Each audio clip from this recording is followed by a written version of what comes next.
Okay, good evening all of you. नमस्कार बच्चों। एक बार फिर से स्वागत आप सभी का इंस्पायर एकेडमी के ऑनलाइन डिजिटल प्लेटफॉर्म पर।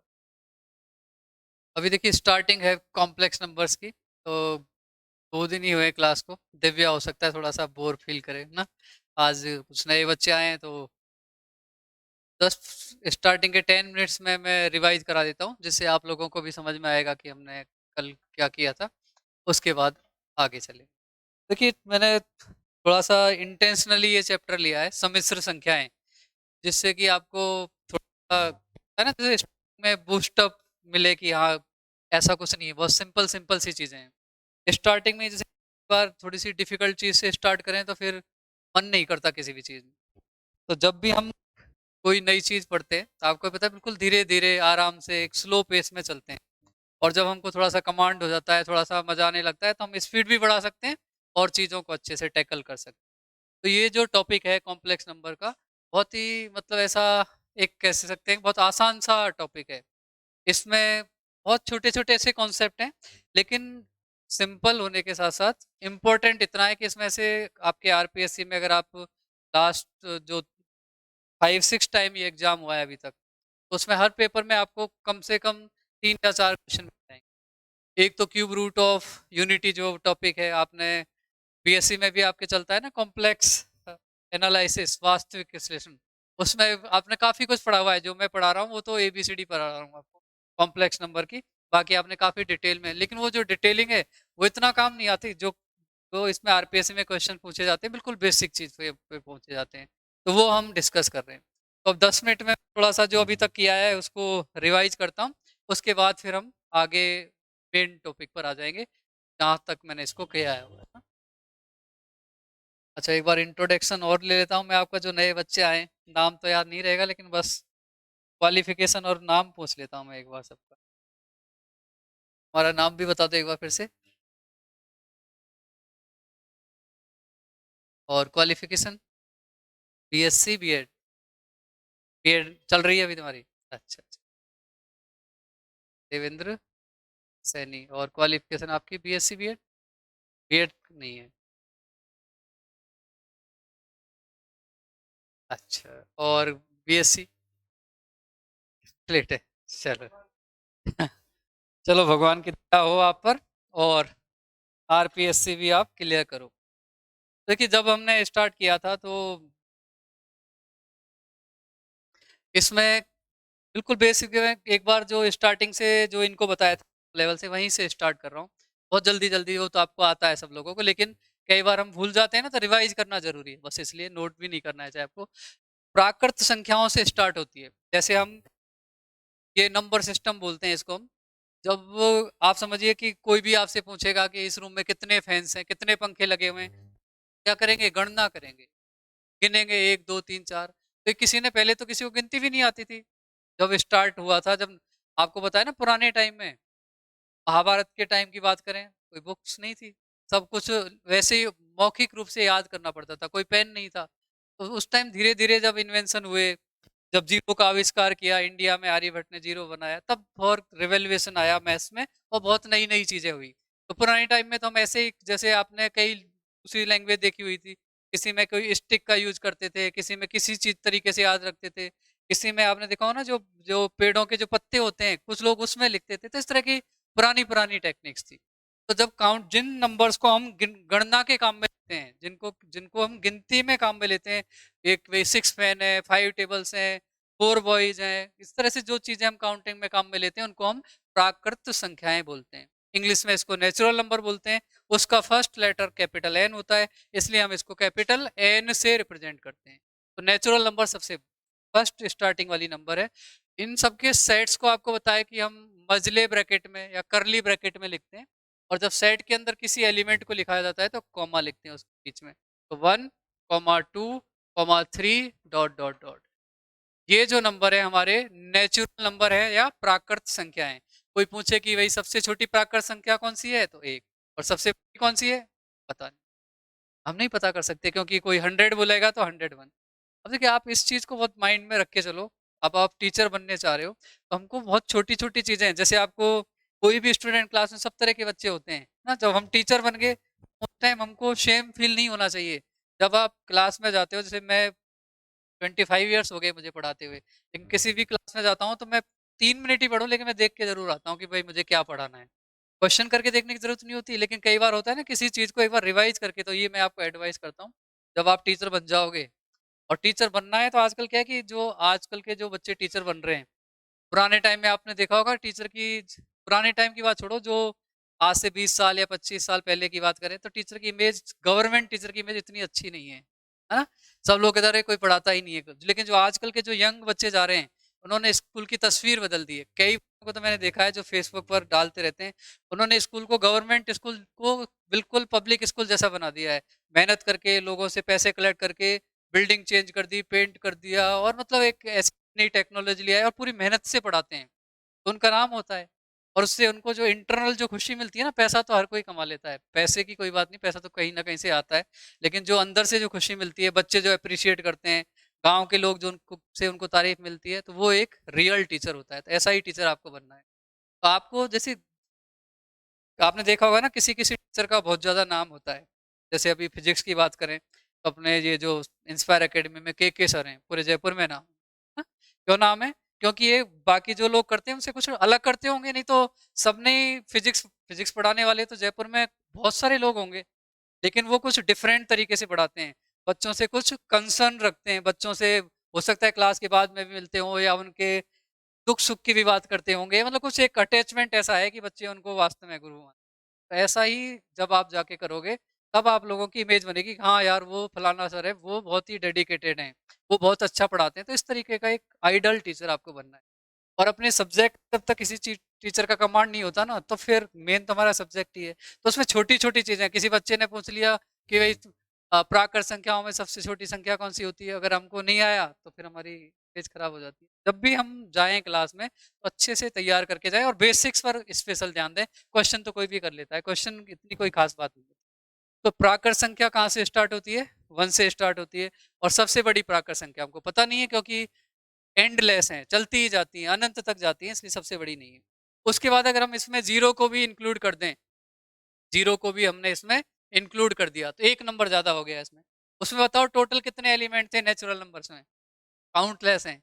अगर उसमें जीरो को भी इंक्लूड कर देंगे तब भी काउंटलेस रहेंगे, क्योंकि अनंत है, अनंत में कुछ भी ऐड कर दो, एक दो बूंद डाल दो, तो कुछ फर्क नहीं पड़ेगा।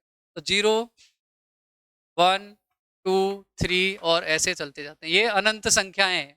इसको हम W से रिप्रेजेंट करते हैं, क्योंकि इंग्लिश में हम इनको होल नंबर्स बोलते हैं, WHOLE। उसका फर्स्ट अल्फाबेट W है, इसलिए होल नंबर से रिप्रेजेंट करते हैं। और क्या बोलते हैं इसको? पूर्ण संख्याएं। क्या बोलते हैं? पूर्ण संख्याएं बोलते हैं। कोई दिक्कत नहीं। अब इसके बाद में जब पॉजिटिव पॉजिटिव की बात हो रही है, जैसे हम ऊपर ही ऊपर देख रहे हैं, लेकिन अगर हम नीचे भी जाते हैं, जैसे हम पतंग ऊपर उड़ती है, तो हम क्या बोलते हैं? इतनी ऊंचाई पर उड़ रही है। कुएं में जब आप देखते हो किसी चीज को, ऐसे थोड़ी बोलते हैं कुएं में बाल्टी 10 मीटर की ऊंचाई पर है, क्या बोलते हैं? निचाई बोलते हैं। मतलब वो क्या है? डेप्थ होती है। एक तो होती है हाइट, हाइट का सेंस ऊपर से है, और डेप्थ का सेंस नीचे से। तो इस तरीके से पहले नेगेटिव नंबर थी नहीं, तो फिर किसी ने सोचा कि भाई इस चीज को एक्सप्रेस करने के लिए भी कुछ चाहिए, तो फिर ऐसे ऋणात्मक संख्याओं का आविष्कार हुआ। तो ऋणात्मक संख्याओं को कि अगर हम इसमें मिला देंगे, तो उससे जो नंबर बनेगी उसको हम बोलते हैं, इंग्लिश में बोलते हैं इंटीजर्स, लेकिन आई से रिप्रेजेंट नहीं करते हैं, इसको हम जेड से रिप्रेजेंट करते हैं। और इसका लॉजिक मैंने बताया कि जेड से एक किसी मैथमेटिशियन का नाम स्टार्ट होता है, उसको रिस्पेक्ट देने के लिए उसी ने ये आइडिया सबसे पहले इंट्रोड्यूस किया था, इसलिए हम इसको जेड से रिप्रेजेंट। और इसमें पॉजिटिव नंबर भी आती है और नेगेटिव नंबर भी। Dot dot dot, -3, -2, -1, 0, 1, 2, 3 and so. In numbers को हम क्या बोलते हैं? पूर्णांक बोलते हैं। तो ये प्राकृत संख्या है, ये पूर्ण संख्या, और ये पूर्ण। अब इसमें एक चीज और खास बात चल रही है कि देखिए, ये सारी नंबर इसमें है, और ये वाली सारी नंबर इसमें है। इसका मतलब ये इसका आपने समुच्चय पढ़े, तो ये इसका क्या है? ये सारी नंबर इसमें है, तो ये इसका क्या है? सबसेट। क्या बोलते हैं उसको? उप समुच्चय। तो ए एन डब्ल्यू का उप समुच्चय है, और डब्ल्यू जेड का उप समुच्चय। उसके बाद में फिर ये सब कुछ होने के बाद में हमारे पास नेक्स्ट नंबर आई P/Q फॉर्म में वाली, जैसे भिन्नात्मक संख्याएं आई, 3/4, 4/7। तो इन सब के नीचे भी मैं इनको भिन्न बना सकता हूँ, सबके नीचे 1 लिख दो। 1/1, 2/1, 3/1, 0/1, तो सबके नीचे अगर 1 रख दूंगा तो ये भी सब भिन्न बन जाएंगी। इसका मतलब ये जितनी भी नंबर अभी तक मैंने लिखी हैं ये सब भिन्नात्मक संख्याएं भी हैं। इन सबको भिन्नात्मक संख्याएं भी होती हैं और इसको हम क्यू से रिप्रेजेंट करते हैं। इससे रिप्रेजेंट करते हैं कैपिटल क्यू से, और इनको हम वास्तविक संख्याएं बोलते हैं। क्या बोलते हैं? वास्तविक। इंग्लिश में हम इसको बोलते हैं रैशनल नंबर्स। तो रैशनल नंबर या फिर वास्तविक संख्याएं। तो वास्तविक संख्याओं की जो परिभाषा है वो क्या होती है, जिसको कि हम P अपॉन क्यू फॉर्म में एक्सप्रेस कर सकते हैं, जिसको P अपॉन क्यू फॉर्म में इस रूप में व्यक्त किया जा सकता है।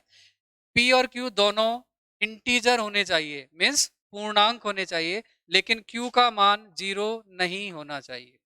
तो कोई आपसे अगर इसकी वास्तविक संख्याओं की परिभाषा पूछे, कई टीचर अभी भी गलत कर बोलते हैं, सिक्स सेवन्थ पढ़ाने वाले कई टीचर्स को मैंने यूट्यूब पर भी देखा है, किसी को भी वो सिर्फ ये बोलते हैं कि वास्तविक संख्या है वो संख्या होती है जिसको कि P/Q रूप में लिखा जा सकता है और Q 0 नहीं होना चाहिए। वो ये बताते ही नहीं है कि P और Q क्या होना जरूरी है, पूर्णांक होना जरूरी है। अगर ये पूर्णांक नहीं होंगे तो बच्चा P की वैल्यू √2 भी ले लेगा और Q की वैल्यू 3 लेगा, तो वो कहेगा कि ये तो ऋणात्मक रूप में है, P/Q रूप में है, लेकिन इसमें ये वास्तविक संख्या नहीं है, क्योंकि वास्तविक संख्याओं के लिए P और Q दोनों का जो मान है वो कैसा होना चाहिए, इंटीजर होना चाहिए, मीन्स पूर्णांक होना चाहिए। लेकिन √2 तो पूर्णांक नहीं है। तो ऐसी नंबर जो जैसे अपने यहाँ तक समझ में आ गया आपको वास्तविक संख्या क्या होती है? परिमेय संख्याएं। ये परिमेय संख्याएं क्या होती है, जिसको P/Q फॉर्म में लिखा जा सकता है, इसको हम परिमेय संख्या बोलते हैं, और इंग्लिश में इसको हम रैशनल नंबर बोलते हैं। ठीक है, परिमेय संख्याएं या रैशनल नंबर। क्वोशिएंट इस फॉर्म को बोलते हैं, जैसे P/Q है ना, तो जैसे आपके डिफरेंशिएशन में अवकलन में आप पढ़ते हो ना एक भागफल नियम, उसको क्वोशिएंट रूल बोलते हैं, जो भिन्नात्मक रूप में होता है, इसलिए इसको थोड़ा सा ऐसे याद होगा। इसको हम बोलते हैं परिमेय संख्याएं। तो परिमेय संख्याएं क्या है, जिसको कि P/Q रूप में लिखा जा सकता है। P तथा Q दोनों पूर्णांक होने चाहिए और Q का मान 0 नहीं होना चाहिए। डिनोमिनेटर में अगर 0 आ गया, हर में अगर 0 आ गया ना, तो खेल खत्म है, फिर वो क्या हो जाता है, अनंत बन जाती है वो नंबर। किसी भी नंबर के डिनोमिनेटर में अगर 0 है तो वो नॉट डिफाइंड है, मतलब उसको हम सॉल्व नहीं कर सकते। लेकिन अगर न्यूमरेटर में 0 है, अंश में 0 है तो चलेगा, 0/3 तो 0 है, लेकिन 3/0 परिभाषित नहीं है। 3 को हम 0 से भाग नहीं दे सकते, 0 को 3 से भाग दे सकते हो, 0 को 3 से भाग दोगे तो 0 ही आंसर आएगा। मैंने उस दिन आपको समझाया था इसका वैसे लॉजिक, अभी तो आपको याद रख लेना है। उसके बाद में ऐसी संख्याएं जिसको कि भिन्नात्मक रूप में नहीं लिखा जा सकता, P/Q फॉर्म में, जिसको हम व्यक्त नहीं कर सकते, उसको अपरिमेय संख्याएं बोलते हैं। क्या बोलते हैं उसको? अपरिमेय। परिमेय P/Q फॉर्म वाली, और अपरिमेय जिसको इस फॉर्म में व्यक्त नहीं किया जा सकता। अब आप कहोगे सर ऐसे तो हर किसी को व्यक्त कर सकते हैं, जैसे आप 3 है तो आप इसको 3/1 लिख लो, 0 है तो 0/1 लिख लो, लेकिन ऐसी कुछ संख्या है ना, जैसे √2 है, तो इसको आप √2 को भी कह दोगे और √2/1 लिख लो, तो भिन्नात्मक रूप में तो आ गया, लेकिन वो कंडीशन सेटिस्फाई नहीं हो रही ना, कि ये क्या नहीं है, इनमें से कोई नंबर नहीं है, इंटीजर नहीं है, इसमें तो नहीं आती अंडर रूट वाली नंबर। तो अंडर रूट अगर आ गया न्यूमरेटर और डिनोमिनेटर में तो वो परिमेय संख्या नहीं है। ऐसी संख्याओं को हम क्या बोलते हैं? अपरिमेय संख्या। अंडर रूट वाली जितनी भी संख्या है, √2, √3, √5, √7, ये सब अपरिमेय संख्याएं। इसके अलावा एक वैल्यू और होती है, कौन सी? पाई, जिसका मान हम 22/7 लेते हैं, या फिर कभी कभी हम इसका मान 3/3.14 भी लेते हैं, लेकिन ये हमने सिर्फ कैलकुलेशन के लिए, अपनी हेल्प के लिए लिया हुआ है, इसका वास्तविक मान नहीं है ये।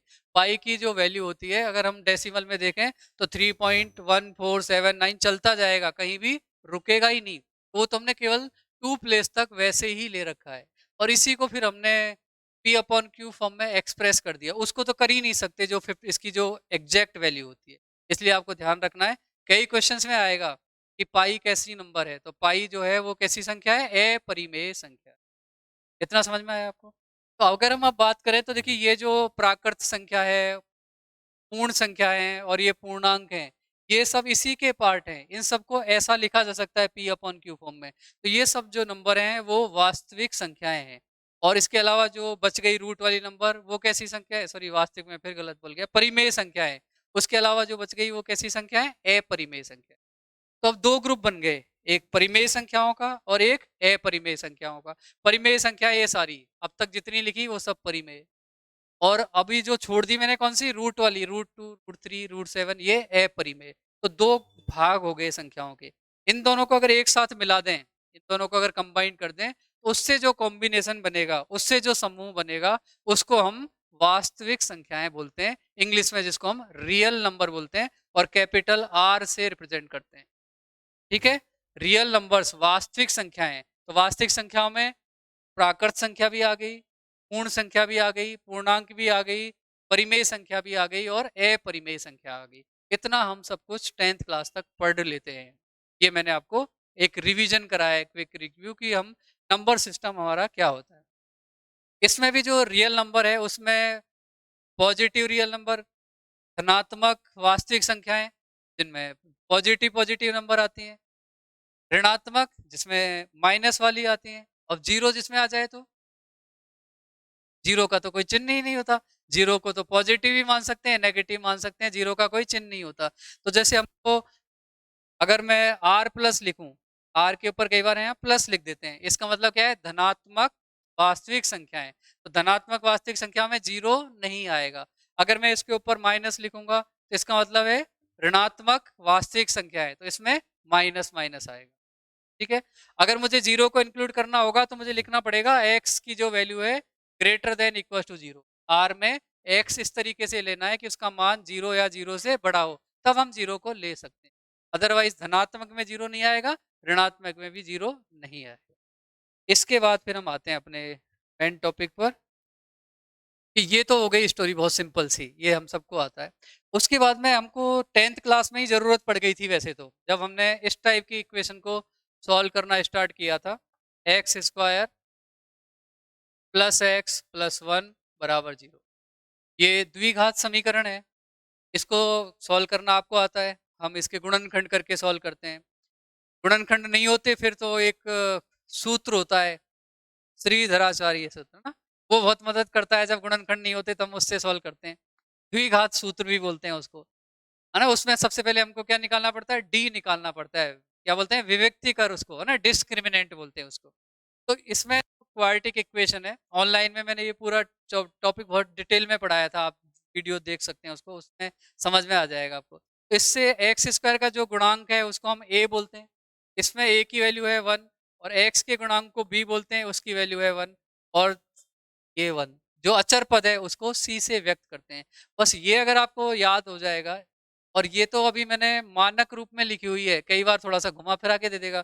जब एग्जाम में क्वेश्चन आएगा इस टाइप का, तो ऐसे बहुत सिंपल क्वेश्चन नहीं आएंगे भाई, थोड़ा ट्विस्ट करके देगा।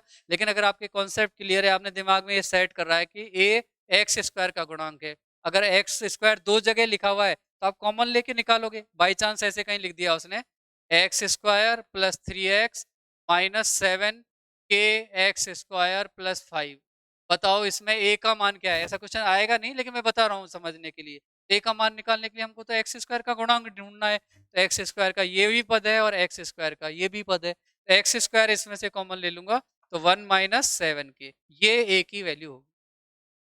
ठीक है, एक्स स्क्वायर का जो गुणांक है वो चाहे कहीं भी हो, ढूंढना है, और वो होगा ए का मान। अभी भी मैंने ये पूरा सब कुछ पढ़ा दिया था, इसलिए मैं थोड़ा सा जल्दी जल्दी कर रहा हूँ, तो आप लोग ऐसे मत सोचना कि सब तो बहुत फास्ट पढ़ाते हैं, है ना, क्योंकि अभी 2 क्लास हो गई इसकी, तो मैं इसलिए थोड़ा सा स्पीड जाता हूँ, अदरवाइज मेरी स्पीड बहुत मतलब नॉर्मल ही है ना, आ रही है इसमें। और ये सिंपल सी चीजें हैं, इसलिए भी मैं थोड़ा फास्ट पढ़ा। तो ये ए बी सी आ गया, उसके बाद हम निकालेंगे डी, जिसको कि हम डिस्क्रिमिनेंट बोलते हैं, और इसी का बहुत ही महत्वपूर्ण योगदान है क्वेश्चन सॉल्व करने में। डी का ही कमाल है, यही बताता है कि सॉल्व होगा नहीं होगा, कैसे हल होंगे। तो इसको हम कैपिटल डी से रिप्रेजेंट करते हैं, हिंदी में विभक्ति कर और इंग्लिश में डिस्क्रिमिनेंट बोलते हैं, और इसका सूत्र होता है बी स्क्वायर माइनस 4ac। अब आपने जब ए बी सी निकाल रखा है तो इसमें इसकी वैल्यू डाल देते हैं, बी की वैल्यू वन, वन का स्क्वायर वन, ए की वैल्यू भी वन और सी की वैल्यू भी वन, तो -4, तो -3 आ गया। अब थोड़ा बदलता हूं मैं, अगर डी के 3 मान हो सकते हैं, या तो डी धनात्मक होगा ग्रेटर देन जीरो, या डी बराबर जीरो होगा, या फिर डी क्या होगा, लेस देन जीरो। इन तीन के अलावा तो कुछ हो नहीं सकता। अगर डी का मान जीरो या जीरो से बड़ा आया तो उसके जो हल हैं दो ही मान निकलेंगे एक्स के, क्योंकि इसकी जो डिग्री है, घात है, दो है, कोटि दो है, तो दो जिसकी इस समीकरण की जितनी कोटि होती है उसके उतने ही हल होते हैं, उतने ही मान होते हैं। तो इसके जो दोनों हल हैं d ग्रेटर देन जीरो आने पर वो वास्तविक होंगे तथा भिन्न भिन्न होंगे। d ग्रेटर देन जीरो है तो इसके जो रूट्स हैं रियल एंड डिस्टिंक्ट होंगे, मतलब वास्तविक तथा भिन्न भिन्न होंगे। अगर d बराबर जीरो है तो इसके जो दोनों मान हैं बराबर होंगे, एक 3 दूसरा भी 3, एक 7 तो दूसरा भी 7, तो दोनों मान बराबर होंगे तथा वास्तविक होंगे। अगर वो सिर्फ वास्तविक के लिए पूछेगा तो आप ये कंडीशन लगा दोगे, सॉरी ये इसको d greater than equal to zero, वास्तविक हल, मतलब अगर ग्रेटर देन जीरो हुआ तब भी वास्तविक तो होता ही है, इक्वल टू जीरो हुआ तब भी वास्तविक होता है, तो दोनों को कंबाइन करके लिख देंगे वास्तविक हल के लिए। अगर वो वास्तविक तथा भिन्न भिन्न तो ये वाला, वास्तविक तथा बराबर तो ये वाला, और ये वाला है जब उसके हल वास्तविक नहीं होते। कैसे होते? काल्पनिक। अगर काल्पनिक हल है तो डी का मान क्या आएगा? ऋणात्मक। इस वाले क्वेश्चन में ऋणात्मक आया है, इसका मतलब इसके जो हल हैं वो क्या होंगे? काल्पनिक। अब काल्पनिक क्या है 10th क्लास तक के बच्चे को तो पता ही नहीं था। आपने भी अगर 10th क्लास में ध्यान दिया हो तो टीचर ने ऐसे काल्पनिक शब्द का यूज ही नहीं किया होगा। उसने क्या, उस टाइम टीचर क्या बोलते हैं, इस डी अगर नेगेटिव आ जाए तो छोड़ देना है, ये अभी हमारे सिलेबस में नहीं है, 11th क्लास में पढ़ेंगे। उसमें ऐसे लिख देते हैं वास्तविक हल नहीं है। यहाँ ऐसे नहीं बोलते कि काल्पनिक होंगे, क्या बोल देते हैं, इसके वास्तविक हल नहीं है, क्योंकि बच्चे को अभी काल्पनिक का आइडिया ही नहीं है। अभी हम इस यहाँ तक हमने निकाला कि डी की वैल्यू -3 हो गई, तो इसके काल्पनिक मान आएंगे। अब उन काल्पनिक मान को निकालेंगे कैसे? सूत्र तो वही लगेगा हमारा, कौन सा? श्रीधराचार्य सूत्र, तो उसमें डालते हैं वैल्यू। तो सूत्र में वैल्यू डालते हैं, तो सूत्र तो सबको याद होगा, x का मान निकालने का ये सूत्र होता है -b plus minus √d upon 2। ठीक है, याद है ना सबको? वैल्यू डाल देता हूँ। b की वैल्यू है 1 plus minus √-3 upon 2a, a की वैल्यू है 1। तो कोई दिक्कत है क्या यहाँ तक किसी को? नहीं, तो इसको मैं हटा देता हूँ। अब इसको सॉल्व कैसे करें? -1 प्लस माइनस √-3, तो अंडर रूट का साइन तो फर्स्ट टाइम हमारे पास आया है, √-3। इस √-3 को मैं ऐसे लिख सकता हूँ, √-1 2 लिख सकता हूँ ना। और इसके फिर हम ऐसे भी लिख सकते हैं √-1 इंटू अंडर रूट। ये जो √-1 है हमको बार बार नहीं लिखना पड़े, क्योंकि फिर अंडर रूट का साइन बनाओ, फिर माइनस लिखो, फिर उस नंबर को लिखो, तो उसके लिए हमने एक चिन्ह बना लिया है, सिंबल बना लिया है, जिसको कि हम स्मॉल आई से रिप्रेजेंट करते हैं। उसको क्या बोलते हैं? आयोटा बोलते हैं। ठीक है, तो आयोटा कोई डरने की जरूरत नहीं, भूत नहीं है कोई आयोटा। √-1 की जगह लिखते हैं, और ये √3 है तो इसके साथ रूट किया जाएगा। अब जिसके साथ भी आयोटा चिपक गया वो जो नंबर है वो काल्पनिक हो गई। समझ में आया? जिसके साथ जिसके साथ भी कोई गुणांक आयोटा लगा हुआ है वो नंबर कैसी है? काल्पनिक है। मतलब अगर हम वैसे बात करें तो अगर अंडर रूट के अंदर माइनस का साइन आ जाता है तो वो नंबर काल्पनिक होती है, और उसको हम माइनस को अलग लगाकर इधर ऐसे लिख देते हैं। इसलिए इसमें इसको जो अंडर रूट के अंदर -1 था उसको आयोटा से रिप्रेजेंट करते हैं, आयोटा से व्यक्त करते हैं। तो जिसके साथ भी आयोटा आएगा वो काल्पनिक होती है। इस क्वेश्चन को अगर मैं सॉल्व करूं तो ऐसे लिख सकता हूं क्या? -1 प्लस √3 आयोटा अपॉन 2, एक मान ये आया, और माइनस का साइन लूंगा तो -1 माइनस √3 आयोटा अपॉन 2, दूसरा मान ये आया। तो इस आयोटा को समझने के लिए, आयोटा वाले क्वेश्चंस को सॉल्व करने के लिए हमको काल्पनिक संख्याओं की जरूरत पड़ी। अब काल्पनिक संख्या कभी कभी अलग जैसे सेपरेट भी आती है और कभी किसी एक नंबर के साथ आती है, जैसे इसमें आया है। इसमें ये जो 1 है, -1 है, ये तो काल्पनिक नहीं है, ये तो काल्पनिक थोड़ी है। जैसे मैं अगर ऐसे लिखूं 3 प्लस √2 आयोटा, तो क्या ये 3 है वो काल्पनिक संख्या है? नहीं। क्या √2 काल्पनिक संख्या है? नहीं है। काल्पनिक संख्या आयोटा मिला के होती है। √2 जो ये 3 है और √2, अभी तो मैंने बताया आपको 3, 4, √2 -7 ये सब रियल नंबर वास्तविक संख्याएं होती हैं। क्या होती हैं? वास्तविक संख्याएं। लेकिन जिसके साथ आयोटा लग गया, मतलब ये पूरा मिला के √2 आयोटा, ये काल्पनिक है। क्योंकि आयोटा जब इसके अंदर जाएगा तो इसको ऐसा बना देगा ना, ये अंडर रूट के अंदर जब माइनस आएगा तो काल्पनिक होती है। अदरवाइज वो जो नंबर है अंडर रूट वाली हो या पॉइंट वाली हो या डिवाइड के किसी भी फॉर्मेट में लिखी हो, दुनिया की सारी नंबर क्या होती हैं? वास्तविक होती है। काल्पनिक तभी होगी जब अंडर रूट के अंदर माइनस आ जाएगा और उसको हमने थोड़े से अच्छे तरीके से लिख दिया आयोटा के साथ, तो वो नंबर काल्पनिक हो गई। तो ये इसमें ही समझने की बात है कि √2 आयोटा है, √2 आयोटा काल्पनिक है, √2 वास्तविक है। ठीक है, अगला √2 है तो वास्तविक है और आयोटा के साथ है तो काल्पनिक है। अब हम ये तो मैंने आपको समझाया कि जरूरत क्यों पड़ी हमारे पास काल्पनिक संख्याओं की या ये सम्मिश्र संख्याएं जो कॉम्प्लेक्स नंबर हम स्टार्ट कर रहे हैं, इसकी जरूरत क्या थी पढ़ने की। तो ये मैंने बताया कि भाई ऐसे क्वेश्चन आ जाते हैं जब अंडर रूट के अंदर माइनस का साइन आ जाए तो कैसे सॉल्व करें, उसको क्या कहेंगे, तो उसके लिए काल्पनिक संख्याओं की जरूरत पड़ी। अब आते हैं हम जो मेन हमारा चैप्टर है कॉम्प्लेक्स नंबर, हिंदी में इसको क्या बोलते हैं? सम्मिश्र संख्याएं।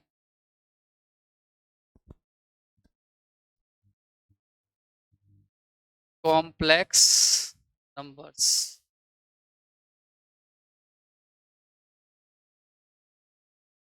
सम्मिश्र संख्याएं। ठीक है, कॉम्प्लेक्स नंबर को हम स्मॉल जेड से रिप्रेजेंट करते हैं। अब यहाँ कई बार आपको मैं जो लिखूंगा, हो सकता है मैं कई बार स्मॉल ऐसे लिख दूं, है?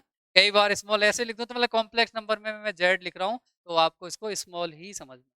कैपिटल जेड तो किसको रिप्रेजेंट करेगा? पूर्णांकों को, जेड इंटीजर्स को रिप्रेजेंट।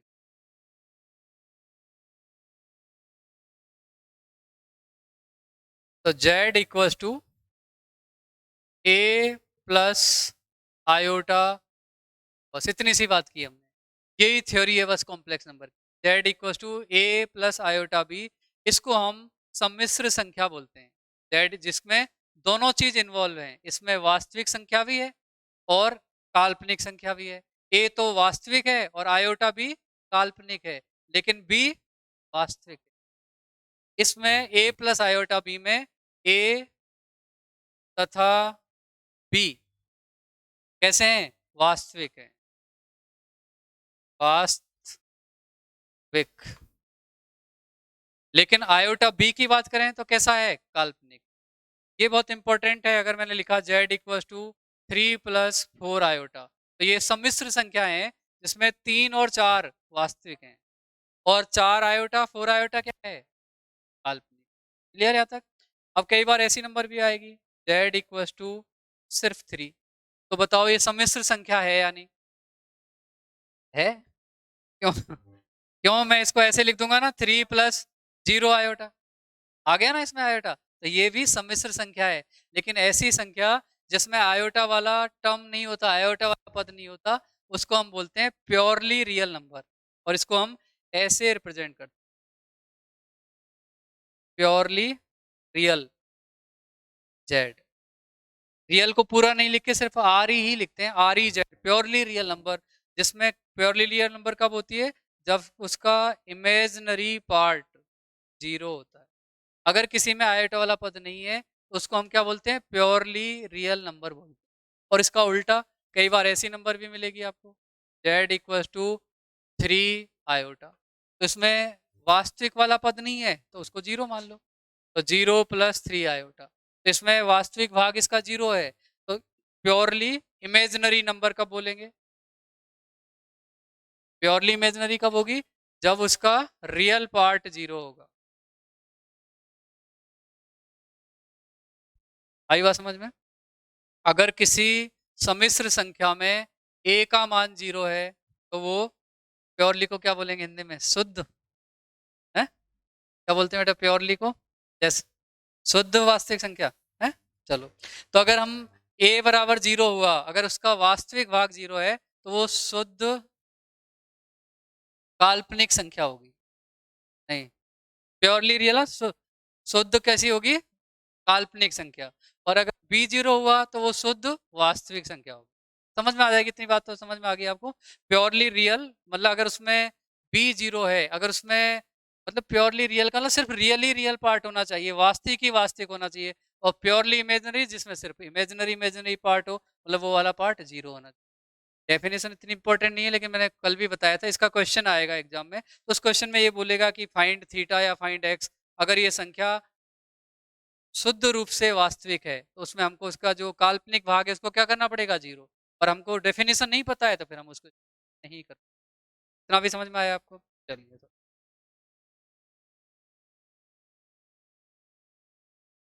अब जो आयोटा है उसका कमाल देखते हैं हम। जो आयोटा है वो भी बहुत इंपॉर्टेंट रोल प्ले करेगा आगे, हर क्वेश्चन में आयोटा आएगा।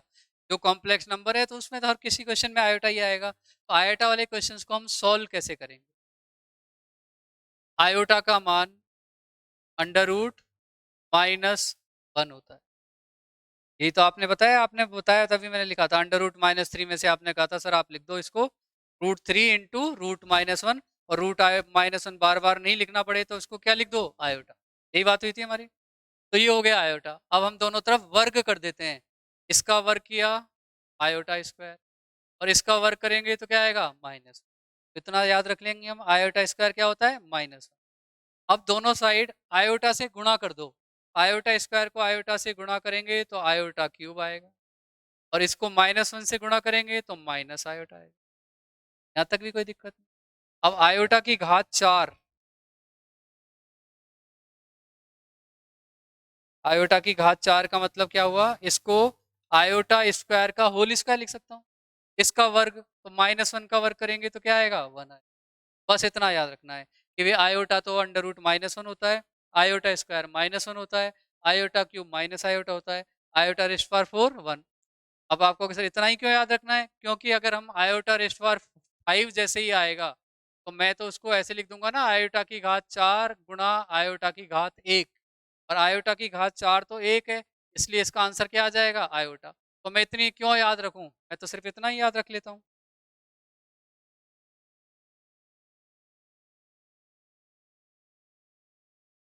तो आयोटा की घात 5 आएगी तो मैं आयोटा लिख दूंगा। अगर कहीं मेरे पास आयोटा की घात 29 आ गई, तो आपको बताया कि आयोटा की घात 4 1 है। ऐसे ही अगर आप आगे देखो, आयोटा की घात अगर 8 आएगी तो मैं इसको ऐसे लिख दूं कि आयोटा की घात 4 का वर्ग। घात के ऊपर घात होती है तो गुणा हो जाती है, और आयोटा की घात 4 कितनी होती है, तो 1 का वर्ग करेंगे तो कितना आंसर आएगा, 1। आयोटा की घात 4 भी एक आई है, आयोटा की घात 8 भी एक आई है। आगे आप देखोगे आयोटा की घात अगर 12 है तो आयोटा की घात 4 उसका होल क्यूब, तो 1 का क्यूब बन जाएगा। 1 का क्यूब 1 होता है। ऐसे ही 16 आएगा तो यहाँ 4 लिखूंगा, यहाँ 4 लिख दूंगा, 1 की घात 4 1। इसका मतलब आयोटा का गुणांक, आयोटा की घात अगर 4 का गुणांक है तो उसका मान कितना होता है, 1। आयोटा की घात 4, आयोटा की घात 8, आयोटा की घात 12, आयोटा की घात 16, इन सब का मान 1 होता है। आयोटा की घात 100 1, आयोटा की घात 64 1। ठीक है, समझ में आ गया ये क्यों होगा? तो इसका मतलब अगर हम इसको जनरलाइज करें तो ऐसे लिख सकते हैं, आयोटा की घात अगर 4m है तो उसका मान 1 होता है। m कोई भी नेचुरल वास्तविक संख्या, सॉरी प्राकृत संख्या होना चाहिए। इसमें m का मान 1 रखूंगा तो 4, 2 रखूंगा तो 8, 3 रखूंगा तो 12, तो ये सारी चीज इसमें आ गई। अब इस तरह से जैसे 29 को सॉल्व करना है तो इसको आप 4 के गुणांक में लिख लो, जो इसके पास में हो, तो 28 इसके पास में, तो इसको मैंने लिख दिया आयोटा की घात 28 गुणा आयोटा। तो इसका मान तो 1 हो गया, तो 1 गुणा आयोटा कितना हो गया, आयोटा। आयोटा की भार 29 का मान 1 है। अगर सर ये 30 होता तो क्या होता, तब भी हम इसको ऐसे लिख लेते, आयोटा की घात 28 इंटू आयोटा की घात 2। आयोटा की घात 28 तो 1 होता है, आयोटा स्क्वायर कितना है, -1, तो इसको लिख देंगे हम -1। आयोटा की घात का मान कितना हुआ, -1। समझ में आया है क्या इतना, कंफर्म? चल, एक और उस दिन चीज बताई थी आपको, जैसे अगर हम √2 को √3 से मल्टीप्लाई करते हैं, क्या आंसर आएगा, √6। बोलो आता है ये तो आप सबको, तो मैं क्लास में आज चलो फर्स्ट डे है, इसलिए आपको होता है थोड़ा सा हेजिटेशन हो रहा हो, लेकिन टीचर से कभी भी हेजिटेट करना ही नहीं है। आपको तो कुछ भी समझ में नहीं आए, 1 बार 2 बार 10 बार फ्रेंडली रिलेशन होने चाहिए टीचर के साथ, तभी समझ सकते हैं। नहीं तो अगर हम शर्माते रहेंगे कि यार चलो पता नहीं मैं पूछूंगा तो उसको कैसा लगेगा। अब हम अपने करियर बनाने आए हैं, है ना? तो ऐसी चीज करने आए हैं ना जिसमें पास होते ही हमको नौकरी मिल सकती है, और नौकरी मिलने के बाद आप अपने पेरेंट्स की, अपनी और किस किस की जो उम्मीदें हैं उन पर खरा उतर सकते हैं। और उसमें अगर हम शर्माते रहेंगे तो काम नहीं चलेगा। इसलिए कुछ भी नहीं समझ में आता है तो आपको बोलना है कि सर नहीं, ये तो मुझे नहीं समझ में आया। एक बार फिर से बोलो, सबकी यही हालत होती है ना? हमको लगता है ऐसा कि यार मुझे ही नहीं आ रहा, शायद हो सकता है वो दूसरों को भी नहीं, उसका भी फायदा हो जाएगा जो नहीं बोल पा रहे। तो √2 × √3 आपने क्या आंसर बताया है? √6 मान लिया मैंने। ऐसा करते हैं जनरली, ऐसा ही तो होता है। और √2 × √3 क्या आंसर आएगा? अंडर रूट में -6। क्या इसको ऐसे लिख सकता हूँ क्या? अंडर रूट 6 आयोटा लिख सकते हैं। और under root -2 × under root -3 6 iota थोड़ी आएगा इसमें। अब देखते हैं, देखिए ये जो अंडर रूट -2 है, इसको ऐसा लिख सकते हैं क्या? √2 आयोटा। और इसको अब गुणा करते हैं, √2 × √3 √6, और iota into iota, iota square, उसका मान कितना होता है? -1। एक क्वेश्चन के दो आंसर बताए आपने। इधर तो अंडर रूट 6 आया है, इधर -100। इसका मतलब कहीं ना कहीं कोई गलती हो रही है। नहीं, ये आपने ही तो बताया है, सही बताया, इसका मान ये और इसका मान ये। एक ही क्वेश्चन के दो आंसर बता रहे हो। 2 × 3 आप कह रहे हो 6 भी होता है, कभी कहते हो 7 भी हो जाएगा। तो हो नहीं सकता ना ऐसे तो। एक ही तो, क्या गड़बड़ है? दिव्या को पता है और इसको पता है ना, क्या गड़बड़ है इन दोनों में? कि जो हमारे पास ये फॉर्मूला हम अभी तक वास्तविक संख्याओं के लिए करते थे, √a × √b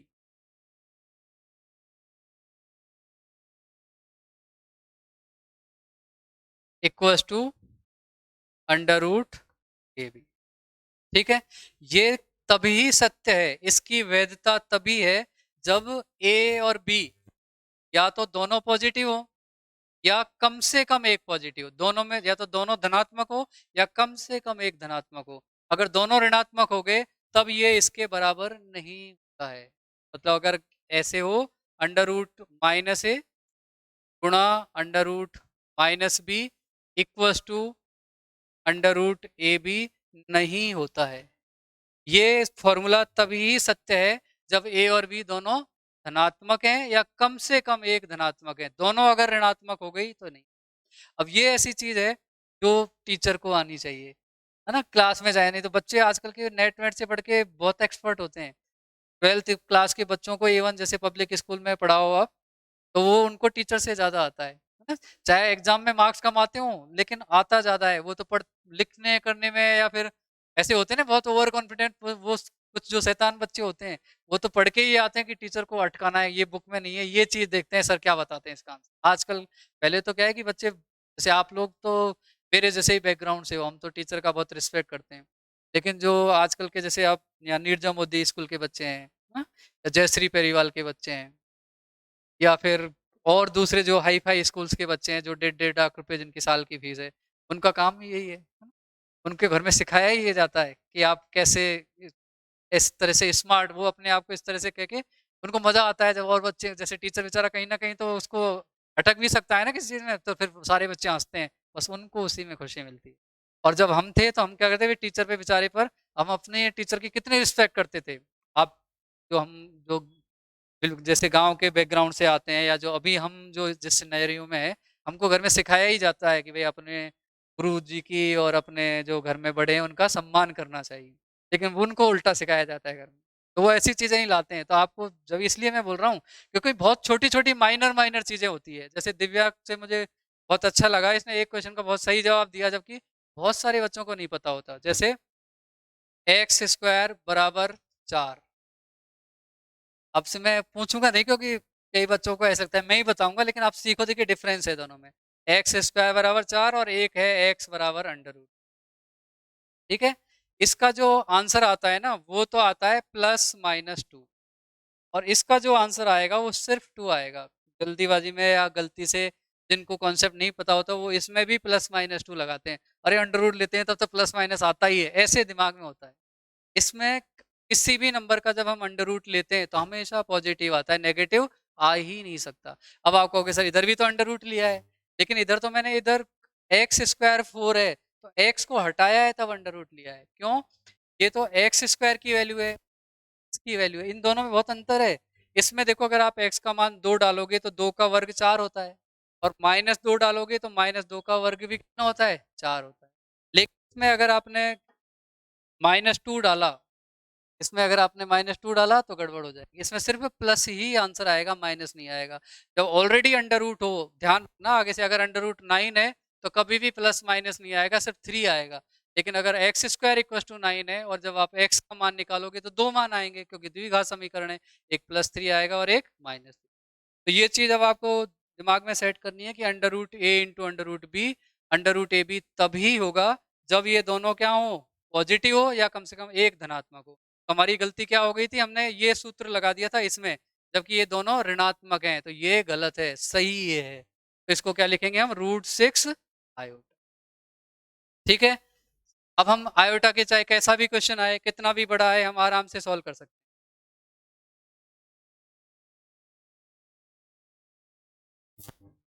आपके पास अब दे दे कोई आयोटा रेस्ट पावर 25, 26, 27, 28, बताओ क्या आंसर आएगा। तुम तो बता सकते हो, दिव्या भी बता सकती है, क्या आंसर आएगा इसका। बिना, 0 आंसर आएगा, क्योंकि ये प्रॉपर्टी होती है, उस दिन बताई थी हमने। अगर आयोटा का जो घात है वो 4 क्रमागत प्राकृत संख्याएं 25, 26, 27, 28, तो सॉल्व नहीं करना होता, डायरेक्ट इसका आंसर क्या आएगा, 0। करके देख लो आप, आयोटा की घात 25 कॉमन ले लिया, इधर से 1, इधर से आयोटा, इधर से आयोटा स्क्वायर, इधर से आयोटा क्यूब। तो ये आयोटा की घात 25 को सॉल्व, चलो अभी छोड़ो इसको, बाद में जरूरत पड़ेगी तो सॉल्व करेंगे। आयोटा स्क्वायर कितना होता है, -1, और ये कितना है, +1, कट गया।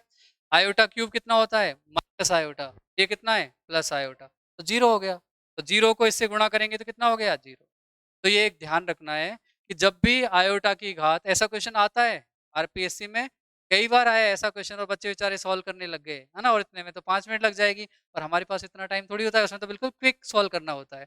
तो इसमें अगर यहाँ 25 की जगह 725 लिख दे, इधर 726, 727, 728, तब भी इसका आंसर क्या है, 0, बचना ही नहीं है। अगर 4 क्रमागत संख्या है तो मान 0 होगा।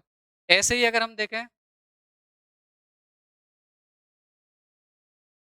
स्क्वायर, आयोटा क्यूब, आयोटा की घात 4, बताओ क्या आंसर आएगा। सॉरी, इसको सॉल्व करो तो जे बीच में गुणा का चिन्ह है तो इनकी घात जुड़ जाएगी, जुड़ेगी ना घात, तो कितना हो जाएगा, अभी गुणा है, मैंने पहले योगफल दिया हुआ था। तो 4 और 3 7, 2 9 और 1 10, आयोटा की घात 10, और आयोटा की घात 10 को क्या लिख सकते हैं, आयोटा की घात 8 इंटू आयोटा की घात 2। आयोटा की घात 8 मतलब 1, और आयोटा स्क्वायर -। तो ये भी अब आगे से प्रॉपर्टी याद रखनी है, अगर एग्जाम में कोई ऐसा क्वेश्चन दे दे, आयोटा की पावर 27, 28, 29, 30, मत सॉल्व करो, क्या आंसर लिखो, -1। अगर 4 क्रमागत संख्याएं दे रखी हैं और उनका योग है तो 0, और गुणनफल है तो, देखा आपने, आयोटा आयोटा स्क्वायर, तो आयोटा की घात 10 जिसको ऐसा लिखेंगे, और आयोटा स्क्वायर क्या होता है, -1, और ये 1 होता है, इसलिए आंसर क्या आया, -। ठीक है, इस तरीके से आप भी जब क्वेश्चन करते हो तो थोड़ा सा ऑब्जर्वेंट, मतलब थोड़ा सा चीजें रटनी नहीं है, समझनी है, तो कई प्रॉपर्टी आप बना सकते हो, ये किसी बुक में नहीं मिलती है, वैसे ही बनाते टीचर, जैसे पढ़ाते पढ़ाते, अरे बार बार ऐसा ही ऐसा कर रहे हैं, ऐसा ही हो रहा है, तो इसको तो हम प्रॉपर्टी के जैसे काम में ले सकते हैं। आप भी कई ऐसी प्रॉपर्टी बना सकते हो अपने आप भी, अपने लिए, तो ये काम में देते हैं। तो आज की क्लास यही खत्म होती है। आज के एक्चुअल में मुझे बुलाया सर ने कि आज सर आज कुछ बच्चे आए हैं तो आप ज़रूर आओ, नहीं मुझे बहुत अर्जेंट काम था। अब मैं आपकी जो नेक्स्ट क्लास है ना, अब तो आप आओगे रेगुलर? तो नेक्स्ट क्लास मैं ट्यूसडे को लूँगा। अभी एक्चुअली मेरे के बहुत पहले से ही टिकट्स बुक है, मैं गोवा जा रहा हूँ फैमिली के, इसलिए मैं आपको 4-5 दिन नहीं पढ़ा पाऊँगा। तब तक सर लेंगे क्लास एमएम सर। और जब भी अभी देखिए अभी ये जो स्टार्टिंग हमारी क्लास है ना, अभी पूरे रिदम के साथ कैसे सिस्टम से पढ़ाना है, अभी तो ये जैसे कल 2 बच्चे आए थे, आज आप 4 आ गए, तो फिर से वो जो सिस्टम जैसे मैं एक फुल ज़ीरो से लेके स्टार्ट करना और फुल स्विंग में पढ़ाता हूँ, वो चीज़ अभी नहीं है, क्योंकि अभी जैसे कल फिर और 2 आ गए, तो ये 2-3 दिन ऐसा सिस्टम रहेगा, उसके बाद सेट हो जाएगा। तो जो बच्चे रेगुलर आ रहे हैं वो थोड़ा-सा पेशेंस रखना कि सर रोज़-रोज़ वही चीज़, वो 2-3 दिन ऐसा होगा, फिर एक फ्लो बन जाएगा तब हम जाएँगे।